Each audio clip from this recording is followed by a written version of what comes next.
भारत और ईयू के बीच एक बड़ी ट्रेड डील हुई है, पर इससे तुर्की को एक बड़ा झटका लगा है। जानते हैं कैसे? तो आखिर क्यों तुर्की के सामान को इस डील का फायदा नहीं मिलेगा, चलिए देखते हैं। इसकी जड़ तुर्की और ईयू के एक खास आर्थिक रिश्ते में है, वो भी बिना ईयू का मेंबर बने। देखिए, 1996 से ईयू और तुर्की के बीच एक कस्टम्स यूनियन है, मतलब जीरो टैरिफ पर सामान आता जाता है। तो डर ये था कि तुर्की ईयू के रास्ते अपना माल भारत में भेज सकता था बिना कोई ड्यूटी दिए। पर भारत ने पहले ही साफ कर दिया कि इस डील का फायदा किसी तीसरे देश जैसे तुर्की को नहीं मिलेगा। तो इसे रोका कैसे गया? इसका जवाब है रूल्स ऑफ ओरिजिन नाम के एक नियम में। ये नियम तय करते हैं कि कोई प्रोडक्ट असल में किस देश का है, ताकि डील का गलत इस्तेमाल ना हो। मतलब अगर कोई चीज तुर्की में बनी है तो वो यूरोप जाकर यूरोप की नहीं हो जाती, उसका ओरिजिन तुर्की ही रहेगा। सिर्फ मेड इन ईयू का स्टिकर काफी नहीं है, प्रोडक्ट को ईयू में ही काफी हद तक बदलना पड़ता है। भारत के ये सख्त नियम इसी ट्रेड डिफ्लेक्शन को रोकते हैं, मतलब धोखे से सामान भेजने की कोशिश को।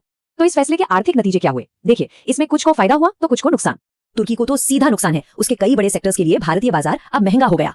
मिसाल के लिए ईयू से आने वाली कारों पर टैक्स गिरेगा, पर तुर्की की कारों पर ज्यादा ही बना रहेगा। पर मजे की बात यह है कि यही नियम भारत के लिए एक बहुत बड़ा रणनीतिक फायदा बन गया है। अब खेल पलट गया है, भारत का सामान ईयू जाकर वहां से बिना किसी टैरिफ के तुर्की में जा सकता है। लेकिन सवाल यह है कि क्या ये सिर्फ एक तकनीकी फैसला है या इसके पीछे कोई जियोपॉलिटिकल एंगल भी है? एनालिस्ट मानते हैं कि तुर्की का भारत विरोधी रुख भी इस फैसले की एक वजह हो सकती है। और ये कोई इकलौता मामला नहीं, ये भारत की नई ज्यादा आक्रामक ट्रेड स्ट्रेटजी का एक हिस्सा है। भारत अब पक्का कर रहा है कि उसकी ट्रेड डील से आर्थिक और रणनीतिक दोनों फायदे मिले। इससे तुर्की एक मुश्किल हालात में फंस गया है और उसके पास अब ज्यादा रास्ते नहीं बचे हैं। तो अब तुर्की के पास क्या ऑप्शंस हैं? भारत से सीधे डील करे या कुछ और? हर रास्ते पर अपनी चुनौतियां हैं।